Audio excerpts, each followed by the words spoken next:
Hola, vamos a explicar el fundamento de la segunda práctica de biomecánica de las técnicas deportivas dedicada a explicar un método sencillo mediante tabla inclinada para calcular el coeficiente de rozamiento del calzado deportivo. En clases teóricas veremos que básicamente hay dos tipos de coeficientes de rozamiento y fuerzas de rozamiento. Por un lado están el máximo estático y por otro lado están los coeficientes y fuerzas de rozamiento dinámicos. Cada uno de ellos, a su vez, puede ser calculado como los deslizantes entre superficies planas, por ejemplo, el caso de una suela de calzado deportivo y el suelo correspondiente, o rozamientos y fuerzas de rozamiento y coeficientes de rotación. Pues bien, en cada uno de los cuatro casos que hemos visto, los coeficientes de rozamiento se expresarán mediante un símbolo que corresponde a la letra griega M, que es el símbolo de mu. La fuerza de rozamiento será proporcional a la fuerza normal multiplicado por mu. Por lo tanto, será directamente proporcional tanto a la fuerza normal como al coeficiente de rozamiento. Y por lo tanto, los coeficientes de rozamiento serán el ratio entre fuerza de rozamiento y fuerza normal.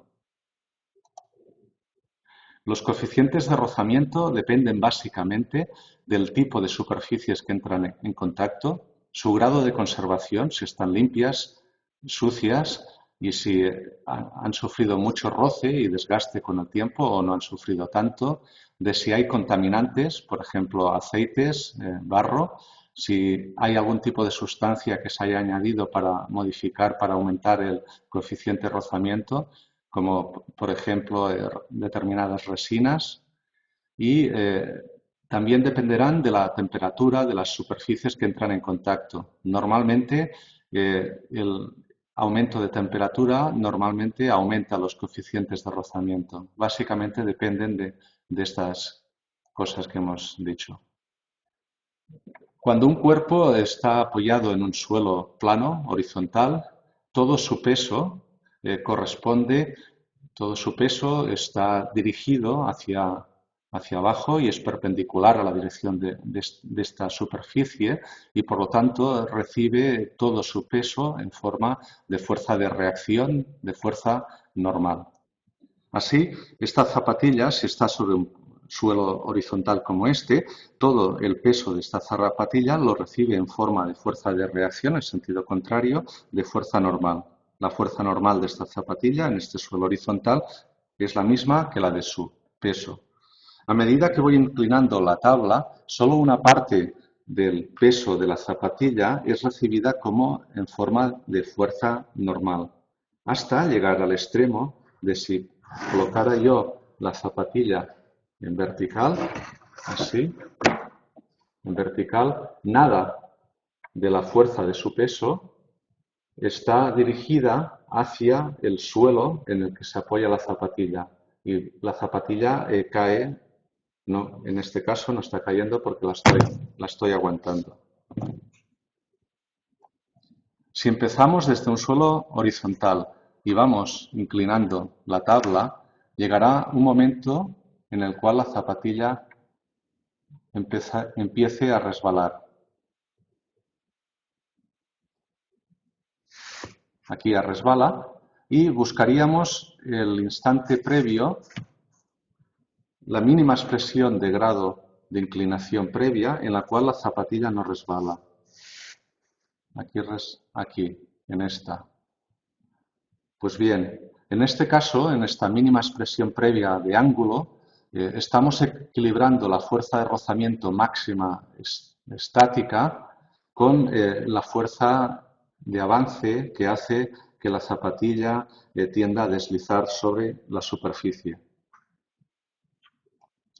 En la situación previa a que la zapatilla empiece a resbalar que hemos descrito antes, podemos dibujar sobre el centro de gravedad de la zapatilla la fuerza correspondiente a su peso. Y esta, a su vez, desde el origen, el mismo origen, el centro de gravedad, podríamos descomponer en dos vectores. Una parte de la fuerza del peso se una parte de la fuerza del peso se está dirigiendo en sentido de que la zapatilla resbale en la superficie y esta parte es paralela al plano inclinado que tenemos.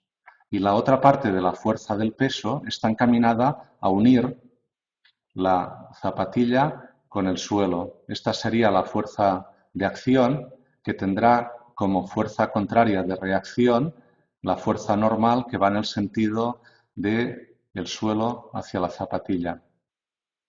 Pues bien, esta fuerza de avance en sentido hacia abajo irá creciendo a medida, como hemos visto, a medida que vamos inclinando el suelo. Y la fuerza de acción y por lo tanto también la fuerza de reacción, la fuerza normal, va decreciendo hasta el límite de que colocamos el suelo inclinado en posición totalmente vertical.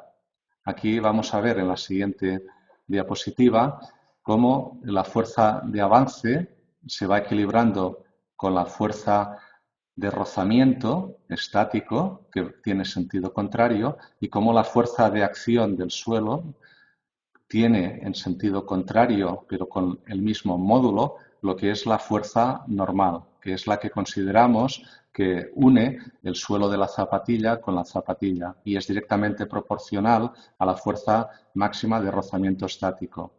Como hemos ido inclinando el suelo hasta el instante previo a que empiece a resbalar, la fuerza de rozamiento estático se ha ido equilibrando con la fuerza de avance. Y en este instante previo a resbalar obtenemos la máxima fuerza de rozamiento estático, porque con una mínima expresión más de grado de inclinación, esta fuerza de rozamiento estático ya no aumenta y la zapatilla ya resbala. Pues bien, como habíamos dicho que los coeficientes son directamente, el coeficiente era el ratio entre la fuerza de rozamiento máxima estática, en este caso deslizante, y la fuerza normal, este ratio entre fuerza de rozamiento y fuerza normal, por trigonometría, en el caso de la tabla inclinada, corresponde a la tangente de alfa, siendo alfa el grado de inclinación de la tabla. Lo vemos en la siguiente diapositiva. Alfa es el grado de inclinación de la tabla, que es este mismo ángulo de aquí, y alfa es igual a la fuerza de rozamiento máxima estática, esta de aquí, o esta de aquí, que son iguales pero de sentido contrario, dividido por la fuerza normal, que la fuerza normal es esta, con sentido contrario, pero que tiene el mismo módulo que este vector de aquí. Por lo tanto, conociendo la tangente del ángulo de inclinación de la tabla, la tangente de alfa, estaremos conociendo el coeficiente de rozamiento máximo estático deslizante. En la pregunta del cuaderno empieza diciendo que, preguntándonos por el tipo de suelo que se ha utilizado para revestir la tabla, que lo ideal es que sea el mismo suelo del deporte escogido. El estado de conservación del suelo, si el suelo tiene algún contaminante o no, y si el suelo es liso o rugoso. Y se pide que se calculen tres situaciones diferentes, que son las siguientes.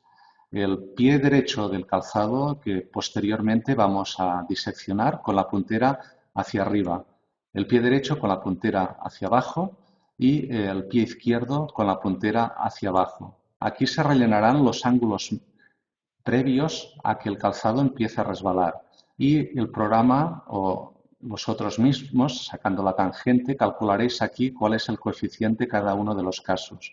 Colocaréis en la siguiente columna vuestro peso en forma de newtons para poder calcular en la última columna el caso en el que con el coeficiente que habíamos obtenido estuvierais apoyados con todo vuestro peso repartido simplemente en una zapatilla, en la correspondiente, y así obtenemos la fuerza máxima de rozamiento estático deslizante en esa misma situación.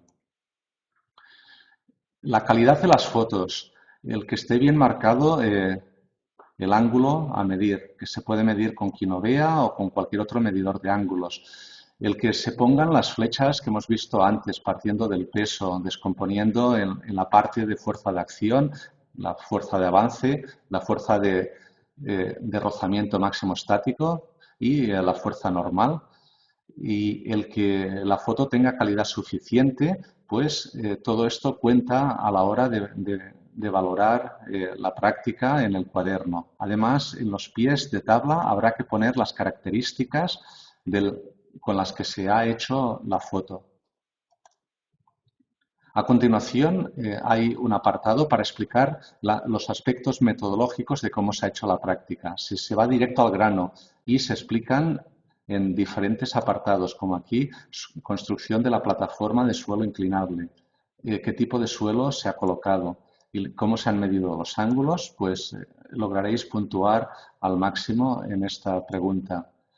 Posteriormente hay un apartado dedicado a la discusión o interpretación de esta pregunta. Si se hace atendiendo a los diferentes puntos que se solicitan en el cuaderno, se hacen de forma esquematizada y además de forma muy telegráfica, sin enrollarse, y se contesta a la totalidad de ellos, aportando una parte de información de referencias bibliográficas, pues el alumno podrá obtener la máxima nota en esta pregunta. Hasta aquí la práctica 1, la práctica 2, dedicada al cálculo del coeficiente de rozamiento máximo estático deslizante entre suela de calzado deportivo y suelo deportivo.